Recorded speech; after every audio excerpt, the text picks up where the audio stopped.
let me try and inject a note of optimism. Thank you very much, Kairis, for that thoughtful introduction. I suppose the optimism might come from the question mark in my title, A New Age of Extremes, question mark. And let me thank Kairis and the President and Duree College for this invitation to give the 18th Annual Kim and Fryer Lecture. It's an honor to have been invited to commemorate a great figure in the world of modern Greek studies, a pioneering translator who did more than anyone in his time to bring Greek poetry to the attention of the English-speaking world, a man who began his life in the last years of the Ottoman Empire and ended it on the other side of the Cold War, a man who was familiar through his personal experience with the plight of the migrant, the refugee, and the exile, a man who combined the self-effacing modesty of the translator with the courage that he showed in his opposition to the junta, a man who richly deserved the honors he received on both sides of the Atlantic, and above all, a man who loved Greece and who left behind one of the most extraordinary archives we have on modern Greek poetry. This evening, I want to explore the idea of an age of extremes, a phrase coined, so far as I know, by the late Eric Hobsbawm, and to ask how useful such an idea is today. In particular, I want to offer a historian's perspective on the idea that we're living through an age of extremes here in Greece, and more generally, to raise some questions about what the relationship is between the present crisis and the crisis of the mid-20th century. Now, no one wrote more clearly than Eric Hobsbawm, a great historian from whom many people have learned a great deal, myself not least. Nevertheless, in the case of this particular phrase, the age of extremes, there is less than his usual clarity. Although it provides the title for his history of the short 20th century, it's always a little ambiguous, I think, what he means by it. He makes clear that the century was one of unparalleled violence and destruction. He emphasizes that it saw the definitive destruction of the last vestiges of traditional agrarian society as capitalism brought people together in an apparently inexorable advance into a single unified system of exchange. But did the phrase refer to these things? Or did it refer to the ideological confrontations that accompanied and produced them? What in particular did Hobsbawm regard as the basic ideological confrontation? Was it that between fascism and its enemies in a war which had seen communists and capitalists unite?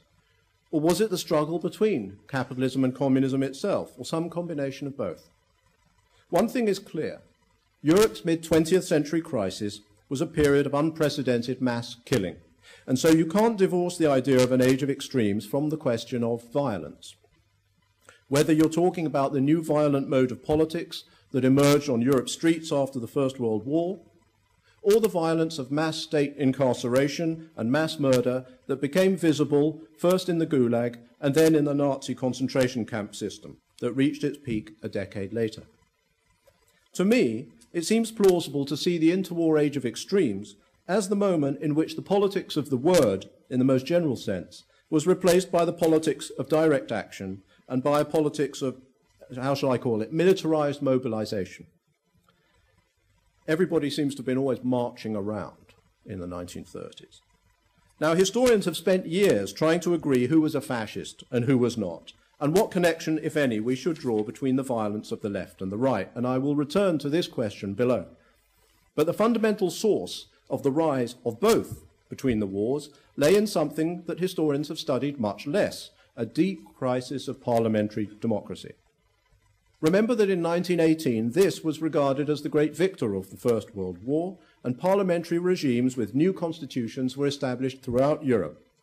By the 1930s, most of them had become discredited, and democracy had given way to dictatorships of one kind or another, almost all of them on the right. Behind this lay a devastating, widespread loss of faith in the capacity of the institutions of parliamentary democracy to cope with the problems of the modern world and, above all, the problems posed by capitalism. And so you can't discuss the idea of an age of extremes unless you're also going to talk about the basic problem of the relationship between democracy and capitalism. In the 1920s, a certain vision of capitalism prevailed. The economic orthodoxy of the day mandated a return to gold standard, or in other words, a system of fixed exchange rates, and international capital flows in open economies in which workers were expected to bear the brunt of adjustment by falling wages. These policies, pursued through the first institutions of international government above all the League of Nations, contributed to a deflationary spiral worldwide that led to falling living standards and rising debt. Identified with these phenomena, democratic politicians were discredited. But so was something more fundamental, the politics of discourse, of the word, of the exchange of views within a common forum represented by a functioning multi-party system. Indeed, that system itself was identified widely as the source of democracy's weakness, and political parties were seen as tools of sectional interests or vehicles for powerful economic forces. And so there arose instead the idea that you would create a better world through the vehicle of a single party or movement. And let us recollect too how difficult it was, especially in Europe, to restore the prestige of democracy after the nadir of the 1930s. First of all, it required a world war and the comprehensive defeat of Nazism and fascism, thanks to the combined forces of the Red Army and American industrial power. And then, equally importantly, it meant a complete rethink by Europe's politicians of what democracy needed to encompass, a rethink in which they learned, primarily from communism, I'd say, but yes, also from Nazism too, how to build a new relationship between electorates and capitalism, how to make full employment and the struggle against poverty and ill health as integral to a functioning democracy as votes and laws and constitutions. And that meant rethinking capitalism and the balance between national autonomy in economic matters and international connectivity. In 1945, the extraordinary Hungarian polymath Kol Polanyi wrote a prescient article, I think brilliant article, on the choice that faced the world as the war ended. That choice was, as he describes it, the choice between an American ideal of global capitalism and a Soviet model of regional planning. Now, in fact, as we know, between 1945 and the 1980s, Europe focused on the national and the regional, while allowing for the gradual internationalization of trade. The re-establishment of democracy that took place after 45 was thus accompanied by decisive repudiation of the economics of the 1920s in favor of greater state control of the economy, nationalization, exchange controls, and regional planning. All of this happened with the blessing of Washington and under a dollar international monetary regime, helped along by international institutions that had also learned the lessons of their failure between the wars. The result was a period of unprecedented economic growth and, in most countries in Western Europe, political stabilization. But things started to change in the 80s and 90s with the rise of neoliberalism, and at that time, as Washington changed direction and moved back towards what Polanyi had called global capitalism, the French and the Germans tried to accelerate monetary convergence and opened up Europe, or agreed to open up Europe, to international capital. The current crisis, above all the crisis of the Eurozone, has shown up, I think, the weaknesses of this model, and it's revived the old problem of democracy's relationship with capitalism. That relationship is not under threat in Europe's creditor nations, and you can be jolly sure it would be taken more seriously if it was. But because there's now no mechanism for adjusting balance of payments disequilibria within Europe systematically, this can provoke an ongoing crisis in the debtor countries that has no obvious end, and so it has. Balance of payments surpluses are piling up in Germany, and southern Europe is being consigned to long-term unemployment. And yet, the geopolitical challenge is still there, everywhere in Europe. The question is how to preserve some meaningful semblance of national independence and sovereignty in a world where individual European states will face unbearable competition, I would say, globally, from China, from India, and from elsewhere. How, in short, can the European model, which was intended to enhance Europe's room for maneuver vis-à-vis the rest of the world, be reconciled with democracy? These questions are posed in an especially acute form today, here in Greece. Before I move then to an analysis of the situation in Greece, let me address the question of what it means to compare left and right at all. Compare does not have to mean to equate. The idea that fascism and communism are intrinsically alike was one that became popular in the Cold War and spread rapidly amongst American political scientists in the 50s, who developed a theory of what they called totalitarianism, which dwelt on the commonalities between the systems of government in the Third Reich and Soviet Union. It was a theory that was abandoned, I think, for some very good reasons in the light of subsequent historical research, but it's been revived again relatively recently.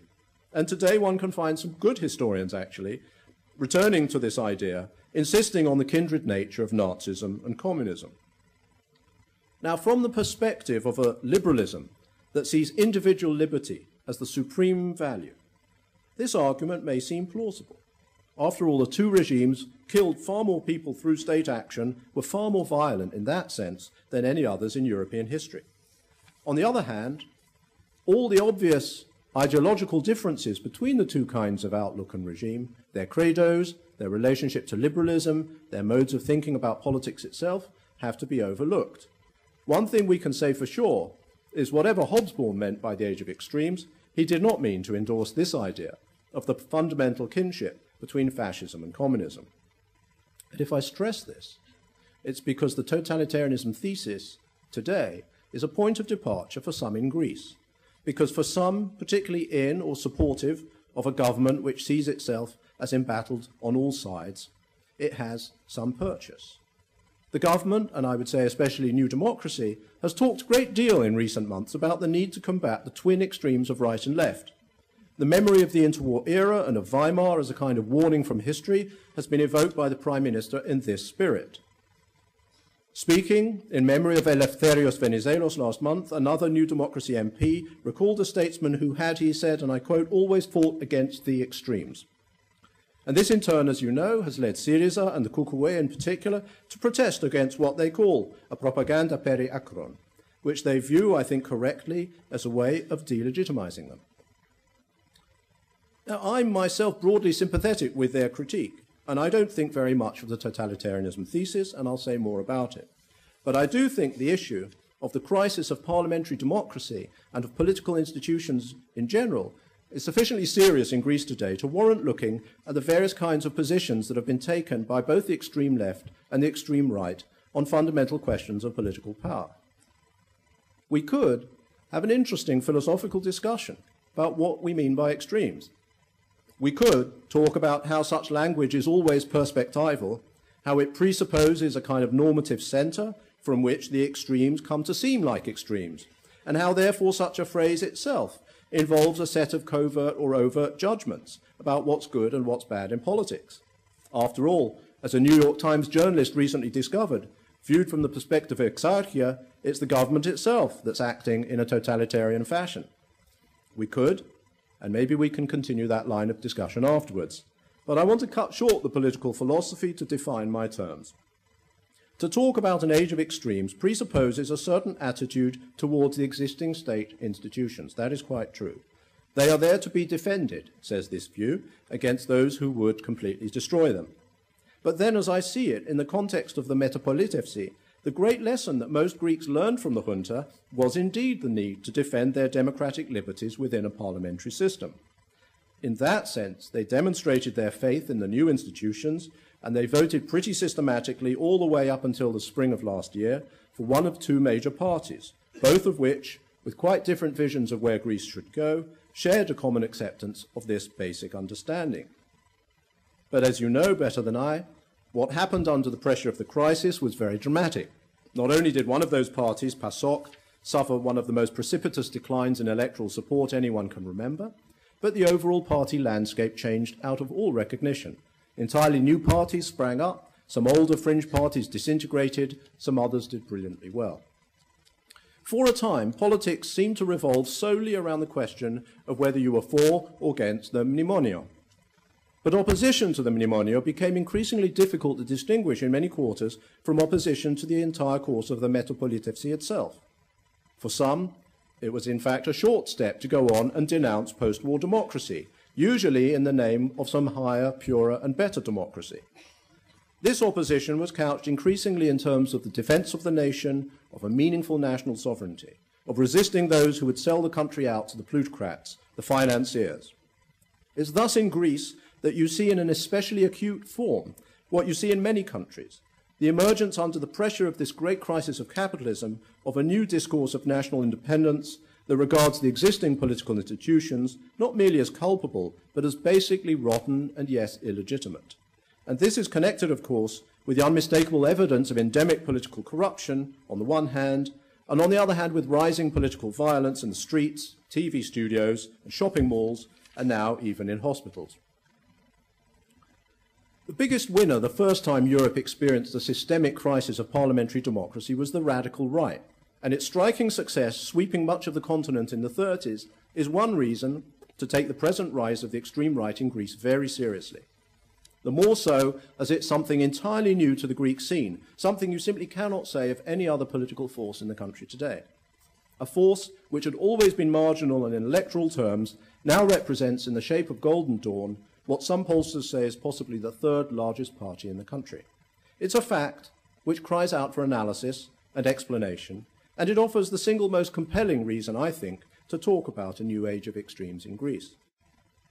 I think we need to reflect on the sheer novelty of this situation, not least because too many politicians, especially in the government, still act as though Golden Dawn represents business as usual, rather than a real rupture with the democratic tradition, and the most serious threat to it since 1974. The fringe right has always been around, but the emergence of a force, paramilitary in character, espousing an ideology of biological racism, regularly involved in acts of brutality and violence, brings us closer than ever before to the situation of the 1930s. If you read Golden Dawn's programme, you're struck by its own sense of its novelty, by its desire to explain itself at incredible length to those who might be tempted to join it.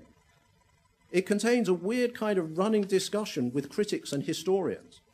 The website reminds readers that in the bad old days of pre-crisis prosperity, Golden Dawn was written off by its detractors as extremist, fascist criminals, if you wish. I akrie, I fascistes, I enklimaties, αν θέλετε. But it goes on to insist, all historical analogies are quite untrue. I'll come back to this point later. Those who speak of Weimar are mistaken. Golden Dawn is, quote, a purely Greek political phenomenon. It has no relationship to other states and historical periods. And they make the same point in a pamphlet. Είμαστε Έλληνες ethnikistes, we are Greek nationalists. Invoking, bizarrely, I have to say, the historian Stanley Payne, the authors go on to denounce loose usages of the term fascist as a relic of leftist propaganda, and they assert, and I quote, Golden Dawn is not a fascist or a Nazi movement, since at the epicenter of fascism lies not the nation race, but the state. We are neither statists nor Italians, they go on, just as we're not Germans or Nazis. Rather, they claim as proud Greeks their credo is based, quote, on the nation race, eternal Hellenism. Okay, some commentary may be helpful at this point. In the first place, let's be clear. Golden Dawn has an ideology, and a pretty clear one, and you only need to read the party programme to see it. Second, every fascist party worth its salt always highlighted its impeccably national credentials and often believed in them too. They made sure they had their own colour for their shirts and their own national symbols. Sartorially, to be a fascist between the wars meant wearing a brown shirt in Germany, a black one in Italy, green in Romania, blue in Spain, grey in South Africa, gold in Mexico. I can't resist mentioning in this context Woodhouse's spoof on Sir Oswald Mosley, the British fascist, who appears in his 1938 comedy The Code of the Worcesters as Roderick Spode, leader of the much-feared Black Shorts. None of this, of course, meant there were not substantial ideological affinities with other, older and more prestigious movements. Quite the contrary. The insistence on your national credentials went alongside endless copying and borrowing of both content and presentation. And Golden Dawn's no different. It may say it's for the nation, not the state, but that doesn't really affect the question of whether it's like its interwar predecessors or not. It's quite true that Italian fascism developed a kind of ideology of the state, but this only happened after the movement came to power, and there was always an anti-statist current in it too. Moreover, it remains to be seen what Golden Dawn would start saying about the state if it found itself in control of it. We don't really need to get hung up about Italian fascism. I think the much closer ideological affinity is between Golden Dawn and German National Socialism, an extreme right-wing movement that always remained ideologically ambiguous about the state. But there are other more important echoes of the ideology of Nazism too. First and most obviously, there's blood, race, and biology. Golden Dawn's manifesto is saturated with references to this. It talks about the secret voice of the blood, η μυστική φωνή του αίματος. And it's this racialism that marks the sharpest contrast with the much more traditionalist views centred on the church and on foreign policy goals of older right-wing groups. It's not surprising, perhaps, that its supporters have spilt so much blood or spend so much time hanging around blood banks. Blood is on their minds, the right blood, the wrong blood, just as it was for the Nazis too. Anti-Semitism is less central to their programme than it was for the Nazis.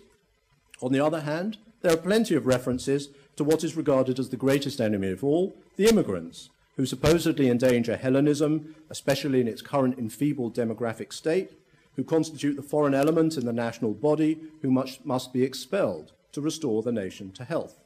Substitute immigrants for Jews, and the commonality of approach is striking, as is the street violence employed in targeting and intimidating. Also reminiscent of Nazism is the attitude to capitalism. Like the Nazis, Golden Dawn is against both the international plutocracy and communism. It stands against big business at home and abroad, but it's for the small property owner, the family businessman, the farmer. It's against the memorandum, of course, at all costs, and in favour of a return to a policy of autarky and self-sufficiency. And it's in this context that Golden Dawn finds a model in, of all places, Israel. It's here, in this desire to turn inwards, to raise the drawbridge, to keep the world out, that the new anti-globalization nationalists return to the thinking of the 1930s. You couldn't hope to find a better example of the old-fashioned, almost nostalgic element in a movement which sets itself up as a vision of the future. We've seen this vision of the future before, and the world has changed too much. I mean, think about Israel itself, after all, a country now far removed from the days of the kibbutz. That's what Golden Dawn talks about in rather glowing terms on its website. It's become a leading high-tech industrial power dependent on exports and migrant labour and on its close military alliance and financial support from the United States. Or think about how things turned out last time these right-wing experiments in national self-sufficiency were tried, in the 30s. In Greece, repudiating foreign debts did indeed mean a move towards autarky. But this movement brought only temporary and partial success, and it certainly didn't increase the country's security or independence. On the contrary, the country was invaded less than a decade later. Interwar Germany offers an even more salutary test of the autarky idea. When, after 1933, the Third Reich tried combining a policy of nationalist belligerence and racism with love of the land and anti-capitalism, not even the resources of Europe's most prosperous and well-organized state could bring success to a program that was riven with internal contradictions. Basically, this is the bottom line on this kind of Nazi program, it's no good planning to go around starting wars and recovering territory if at the same time you want to send the national economy back to the Middle Ages. Golden Dawn wants to urge Greeks to go back to the land, to start from nothing in pursuit of national self-sufficiency, and at the same time to pay for a military that will make good all the national claims in northern Epirus and Macedonia and Cyprus. This implies wars without the means to win them, and how? By moving, they say, Greek foreign policy away from America and Europe and relying on whom? Russia, as it turns out, if you read the manifesto. How becoming a satellite of Russia would enhance Greece's independence and bring prosperity is never really spelled out. Compared with this, the foreign policy program of National Socialism was a model of rationality. But the main feature of Golden Dawn's ideology that I want to stress is what it says about the existing political institutions in Greece and its attitude towards legitimacy in general. For me, this is the most important. It is, of course, vitally important for it to be seen to be legitimate. And so it emphasizes more than once that, as it puts it, enas nomimos politikos schematismos, nomimotita is at the heart of this. Electoral respectability is now crucial, but it combines this with a promise of complete change. It regards the entire existing institutional apparatus of the metapolitevsi as something that needs to be swept away. And like many interwar critics of parliamentary government, its attitude towards political parties in general ranges from ambivalent towards hostile, and its program proposes a form of people's state in which, quote, the people, or laos, hold political power without komatikous proagogous. And what is the laos? Well, they tell us, not merely an arithmetical quantity of individuals, but a qualitative synthesi anthropon με την ίδια βιολογική και πνευματική κληρονομία. What it terms The current fake array of left and right, it says, is not real democracy. Real democracy is one in which o laos είναι μόνη πραγματικότητα, που δεν χρειάζεται εξουσία, αλλά οικισία. And here, for all the professions of constitutionalism, we get a hint of something else. Ο λαός είναι ο πραγματικός άρχοντας. Ηγεμονεύει τον εαυτό του μέσα από την ηγέτη του. What does that really mean? For one brief moment, amid a string of euphemisms familiar to anyone versed in the doctrines of interwar fascism, the nasty figure of the dictator peers out. To me, at least, all this is strongly reminiscent of Nazi ideology, with its talk of a community of the Volk, of a polity run by a movement that serves to express the will of the community of the Volk as it emanates from the mouth of the Führer. It seems to me that people should be taking all this a lot more seriously than they appear to have done to date. For let's be clear, its enmity is directed not merely against immigrants and other foreign elements, reflecting the deep anger omnipresent here now at the entire political class. I'll return to this topic. It also divides Greeks, those of Greek blood, into real Greeks and what it calls mere Ellinophony, betrayers of the nation. In short, it operates on a classic Schmittian basis. The essence of politics, wrote Carl Schmitt, is what he called the friend-foe distinction. And as Schmitt pointed out so brilliantly in his writings from Weimar, such a distinction is difficult to maintain with the values of a parliamentary democracy. The Greek state has given few signs until now that it recognizes the gravity of this situation, or that it understands the implications of a movement whose violence is not merely theoretical or rhetorical, but enacted on the streets. The latest story a few days ago from Tripoli, the intrusion by a Golden Dawn squad into a hospital to conduct random checks on the papers of nurses, strikes me as signaling a deeply disturbing new phase in which the movement feels sufficiently emboldened actually to enter state buildings and to act in the name of the state without any fear of punishment. When the state fails to defend its own monopoly of force and fails to protect its citizens, its society and its institutions, we will see people organizing in their own defense. And at that point, we will indeed be in a situation like that of Weimar, where the weakness of the state created a vacuum of power that a variety of different groups filled. We're still some way from that, but not as far as we should be. In that sense, the Prime Minister is absolutely right to talk about Weimar, but wrong in who he's picking on to prevent a repeat of its fate. Which brings me to the left. Golden Dawn's rhetoric is, of course, anti-communist, although actually there's less anti-communism in the manifesto than you might have expected. Anti-communism remains maybe more important for many elements in New Democracy. Thus, when, for instance, a New Democracy MP made the speech I referred to last month in memory of Venizelos, he said, at least in the published version of his remarks, nothing about the right as such in the context of extremes, but he singled out instead, and I quote, Marxist, communist, and Leninist theory, as though we were back in the Greece of 1929, before the rise of Nazism, with a powerful Soviet Union, and a new piece of anti-communist legislation, the so-called Idionymo, I guess only the historians now remember it, setting the foundations for the anti-communist state that was to emerge over the next half-century or so. And yet it should be perfectly obvious that we're not in 1929 in that sense at all. One major difference in general with the interwar crisis of democracy lies in what has happened since and what we know. On the one hand, the USSR is now history. I read that today the French Communist Party, you may have read this too, has decided to give up the hammer and sickle. On the other, communism as such is by now an entirely established part of the Greek political tradition. Indeed, the Koukoue is the oldest continuously existing party in the country, I believe, and its mostly aging electorate cannot seriously be regarded as a threat to anything, least of all to the institutions of parliamentary democracy. Now, of course, so long as there's been a communist movement in Greece, there's been also a penumbra of other Marxist movements ranged around and often against it too. Trotskyites, maybe another dying breed, Maoists, as well as a range of anarchist groups, some of which predated communism. We have, to my knowledge, no serious study of this subject, nor of the ways labels such as anarchiki and anti-exousiastiki have been deployed, sometimes by people in their own name and others by their opponents. Cumulatively, they've never amounted to much in electoral terms and still don't, certainly not since 1974. So it's hard for me to understand why squatters, for instance, should be viewed as a symptom of some slide to a general state of anomia, In comparison to the scale of the threat posed by Golden Dawn, they're an irrelevance. Obviously, they are there to be singled out as part of some political or party strategy by forces who want to attract the law and order vote.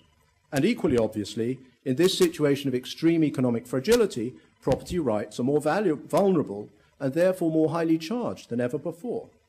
But I want to insist on the basic point. The extreme left as such is an electoral irrelevance and no real challenge to the existing institutions.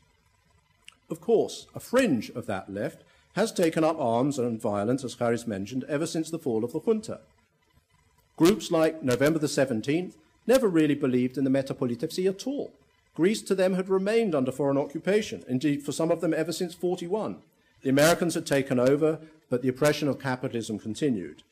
And yet did November the 17th, for all its success in remaining undetected, for all the popular toleration of it, it must be said, ever really constitute a threat to the Metapolitefsi? It seems to me the only serious answer is no. It was an embarrassment, and it was, of course, a source of violence and murder and deep anxiety to some, but it didn't threaten post-war democracy. Since late 2008, street violence has increased in fits and starts, initially in the throwing of Molotov cocktails and arson, and now in the latest disturbing spate of attacks on shopping malls, party offices, and the residences of prominent figures. Viewing the police as the enemy, there can be little doubt of the basically and fundamentally oppositional character of this violence. It's anti-institutional in the deepest sense. Now, compared with the threat posed by the right, it remains secondary, but you can't be surprised that the state should seek to uphold its monopoly of force when confronted by it. In this sense, responding to the raids on the Villa Amalia by resorting to arms was simply bound to prompt further police action. And for some of those involved, of course, the fight was what they wanted. Here, too, I think you can only talk about a section of society that's given up on parliamentary democracy, on the word itself. Is it coincidence that its targets include those who transmit the word publicly, journalists, and resorted to a strategy of violence? That the far right is becoming influential, especially amongst the forces that guarantee the state's monopoly of force, helps to explain this sense of spoiling for a fight. On the streets, maybe especially in Athens, the impartiality of the police is far from guaranteed, to put it mildly. But the result of extreme left-wing violence is to associate the slogan of law and order with the far right too, and that has real political consequences. Indeed, it seems to me that the government's chief target in clamping down on these groups, and in particular in bringing together the fight against leftist terrorism with the struggle against squatters or trade unionist or ecological activists, is not so much these small groups themselves as the larger world of the Marxist left in Greece. There's a political game being played here. But let's be clear why the game can be played at all. Why, after all, could the episodic real violence of scattered anti-exousiastiki be thought to pose any kind of problem at all for the leadership, say, of Syriza? The reason surely is that real violence, when it occurs from the left, comes as an embarrassment to its leadership and that of other left-wing political parties, precisely because, for all their often implicitly or explicitly violent rhetoric, they do not in fact mean it to be taken seriously in that way. We need, in other words, in thinking about the left, to think primarily about why its rhetoric is so far removed from what it feels comfortable doing, where its phrases and memories come from, and what they really mean. Now, in the decade or so after 74, there was a really radical transformation in Greece's cultural and intellectual life. And it wasn't only that the Communist Party was legitimized. It was that the country's entire recent history, above all that of the occupation and the resistance, could be thought about and publicly discussed, and that was quite new. The right was dethroned, the resistance itself was legitimized. This reassessment took place both in the sphere of politics, where Andreas Papandreou, for his own party purposes, turned the resistance into a foundation myth PASOK, and in the sphere of academia. In the universities, a brilliant younger generation returned home from exile, and debates about the resistance and the war and the place of the left generally contributed to an extraordinary renaissance of history and social sciences. It's not only contemporary history that's prospered in Greece since 1974, but it's perhaps benefited more than most, precisely because it was marginalized, if not silenced previously. And in turn, this spilled over into pamphlets, memoirs, and a massive array of writings that shaped the consciousness of a new generation of left-wing activists with no personal memory of the 40s at all, but who saw their own struggle to remake Greece in the 80s and 90s to transform its institutions in terms of a continuation of what the left had been doing in the antistacy. Much, but not all of this happened within an intellectual atmosphere that was Marxisant, where it was not self-consciously Marxist. Indeed, since 1974, Marxism has formed and continues to form a vital part of this country's intellectual and cultural life. And I say this as someone who does not count himself as a Marxist, but is conscious of how much I owe to intellectuals like Eric Hobsbawm, or for that matter, Nikos Voronos. It's been a huge force for a kind of liberating intellectual energy in many domains of thought. But precisely because the Greek left today comes out of this powerful Marxisant milieu, a milieu that, unlike those elsewhere, never had to make a mental break with the image and ideal of revolution. I think here we come to some of the reasons why you have a fringe tradition of violence in Greece. There was never that break with the image of revolution, but on the contrary was accompanied by a new stress on the importance of the historical memory of resistance and armed struggle. The question is complicated of the relationship between this great weight of an intellectual tradition and the rhetoric of the left today. I find the contrast with the extreme right instructive.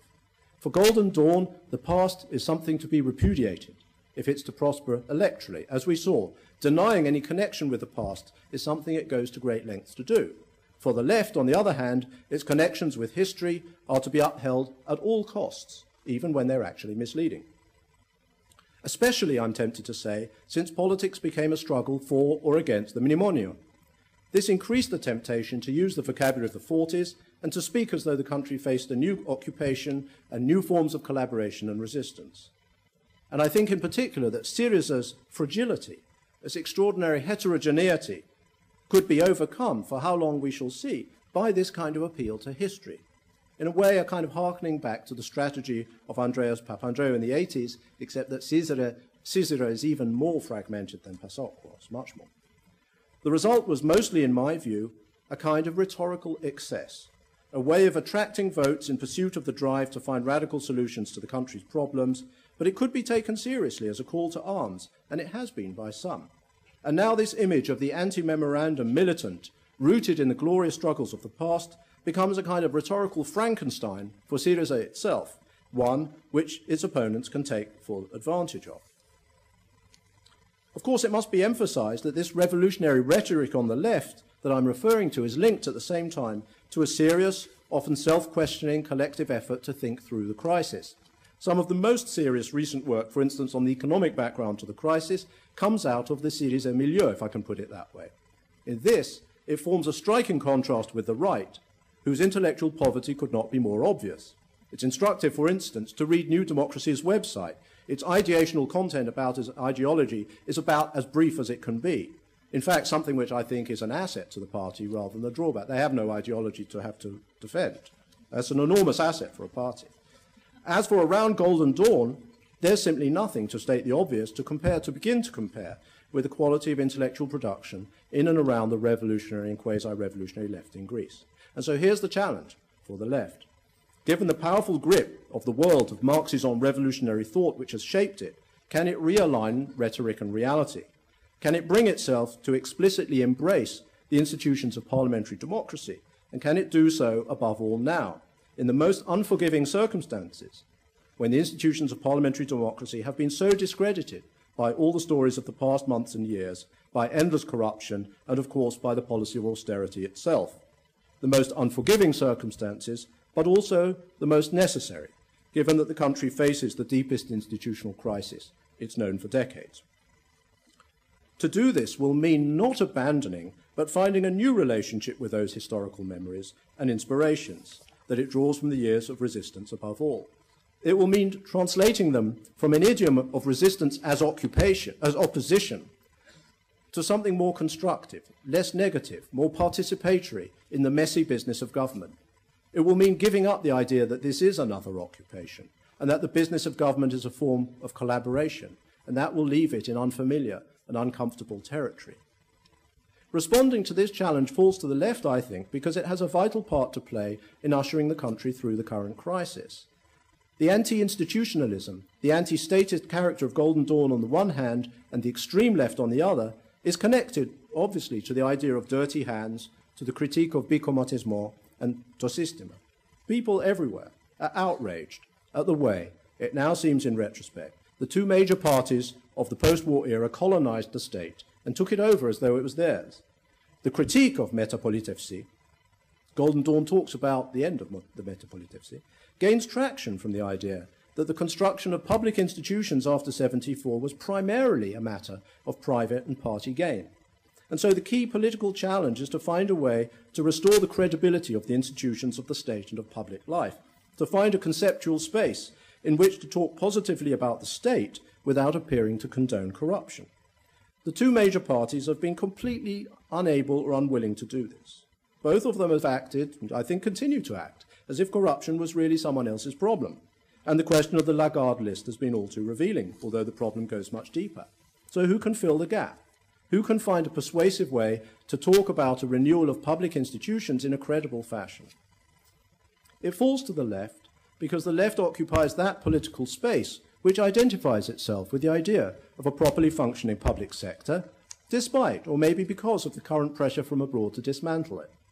But that means facing up to the inadequacy right now of a kind of rhetoric that valorizes uprisings, resistance, the struggle against, of trying to define that always elusive moment, quote, when the time is right, a time which never seemed quite to arrive.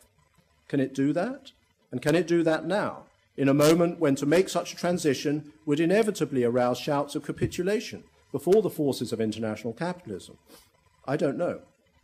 But of course, a real crisis of democracy raises the question of which institutions you're defending, of the relationship between political liberties and civil life on the one hand, and workers' rights, unionization, and the struggle against the power of capital on the other. The Marxist inheritance has tended to say they're indistinguishable. That is to say, you can't defend political rights meaningfully unless you defend the social and economic rights too. If you try to make that distinction, you are in fact serving the interests of capital. In the vocabulary of an older generation, you're a merely bourgeois democrat. But in this matter, what was the lesson of the past age of extremes? It seems to me the lesson was very simple. Timing is everything.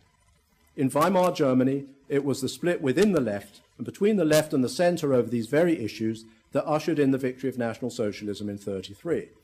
Many compromises were necessary on all sides, and much blood was spilled before fascism was defeated. Much more before it was possible to restore the institutions of a functioning democracy in Europe, especially in Greece, which had the misfortune to pass through its own second bitter internal conflict, a conflict that only ended, as I believe it did end, in 1974. That is the real lesson and the real achievement, in my view, of the Metapolitevsi, and it's one that should be defended today in the face of all its critics and despite their often justified criticisms.